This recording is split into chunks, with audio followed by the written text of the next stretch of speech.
Mike Freer. Thank you, Madam Deputy Speaker. First of all, could I thank the Shadow Minister for what I thought was a speech which was balanced and had some very well-judged comments. And I also would like to thank the Minister, my right honourable friend, for the courtesy he showed me when I took a delegation in from the National AIDS Trust, Stonewall, Miller's Prowler and Boys magazine to discuss this topic.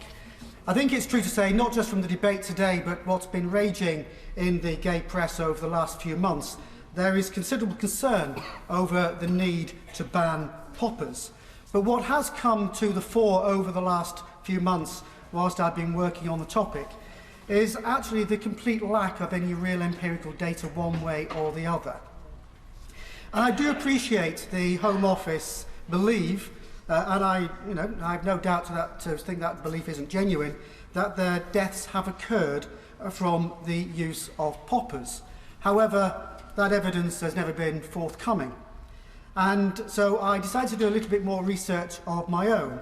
And I'd like to draw attention to American research, particularly by Dr. Thomas Hall of the University of California in Los Angeles, who gave evidence to report for Gay Times into the effects of isopropyl nitrates.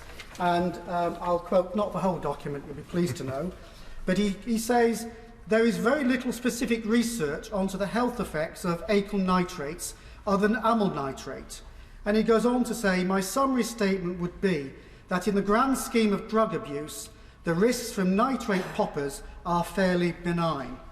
Isopropyl nitrate and other nitrate poppers appear to be less harmful to the body in general than chronic alcohol consumption.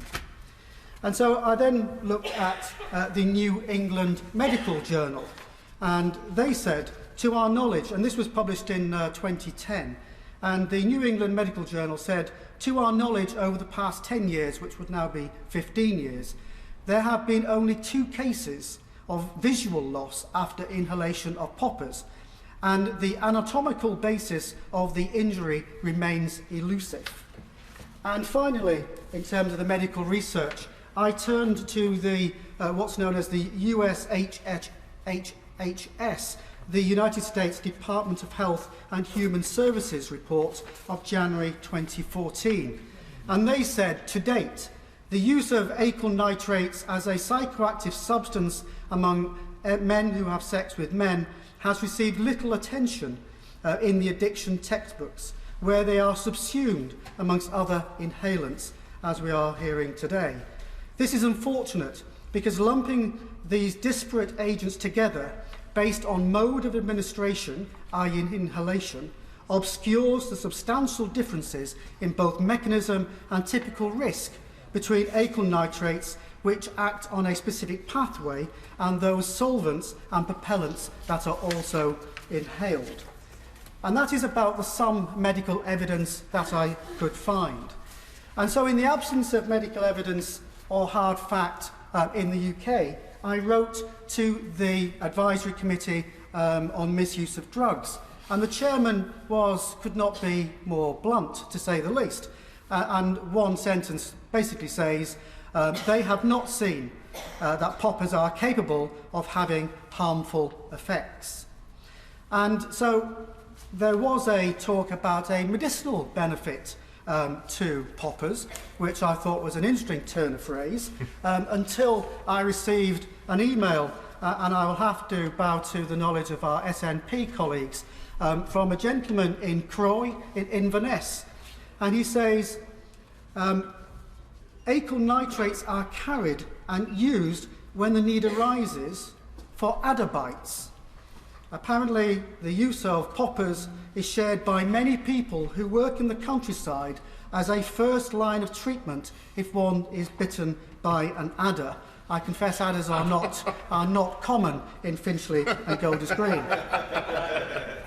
But he goes on to say, does Mr. Joyce of Croy, a substantial number of people are bitten each year in Britain and the bite is rarely fatal.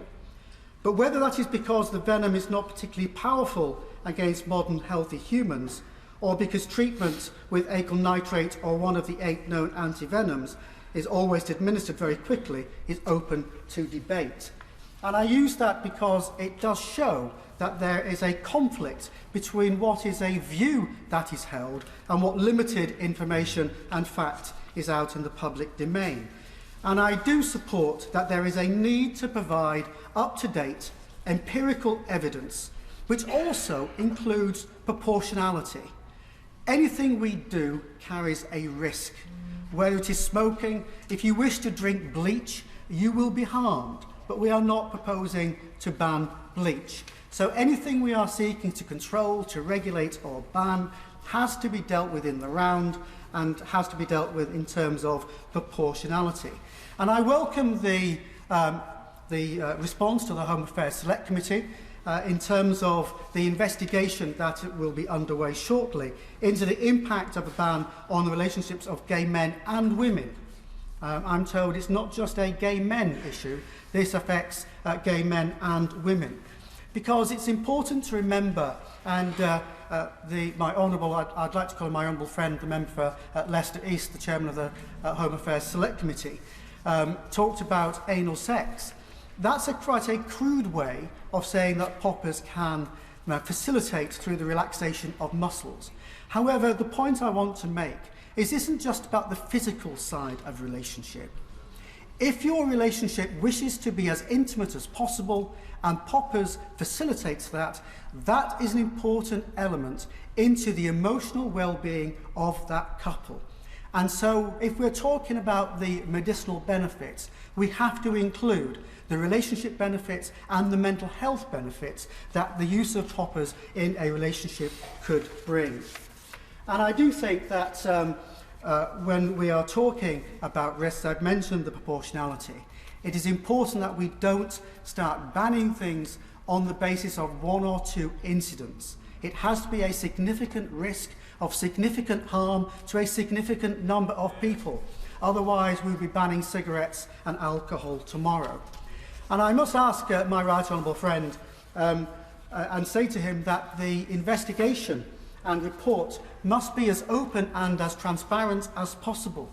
And I do ask for an assurance when my right honourable friend responds that the evidence will be not just from organisations like Public Health England or elements of the NHS or the ACMD, but is taken from organisations like the National AIDS Trust, the Terence Higgins Trust, Stonewall, but also organisations like Miller's Prowler, who I believe are the largest retailer of poppers in the UK, because they have a strong and relevant and up-to-date evidence bank of how poppers are used, how they're sold, but because they are a reputable retailer, they also have an enormous amount of data on the illegal imports of the more dangerous poppers that are coming in through the internet.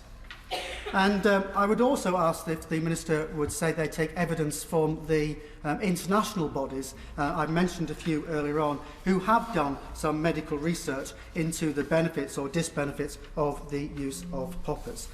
And one final thing, Madam Deputy Speaker, is if the Home Office decides that there is a risk that needs to be mitigated, if not banned, I would urge that if we go down that path, that we look at a licensing through sex shops. If we are worried that there is a risk, if not necessarily requiring an outright ban, one option would be to look at having them sold through licensed sex shops, which would allow some level of control, some level of regulation, some level of protection without an outright ban and all of the underground drugs that could lead people to be exposed to.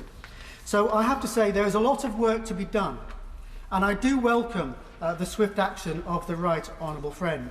So you might think I'm coming to a conclusion that I will be supporting the opposition's amendment today. And I have to say the opposition have spoken a lot of sense. However, I will be supporting the government because one of the things that concerns me is I want an exemption based on empirical evidence. So that if poppers are exempt by the summer recess, as outlined in the report in the response to the Home Affairs Select Committee, that exemption cannot easily be overturned at whim of a future Home Office Minister. That exemption is based on empirical evidence, whatever it says. And on that basis, I'll be supporting the government on this particular issue. Anne McLaughlin.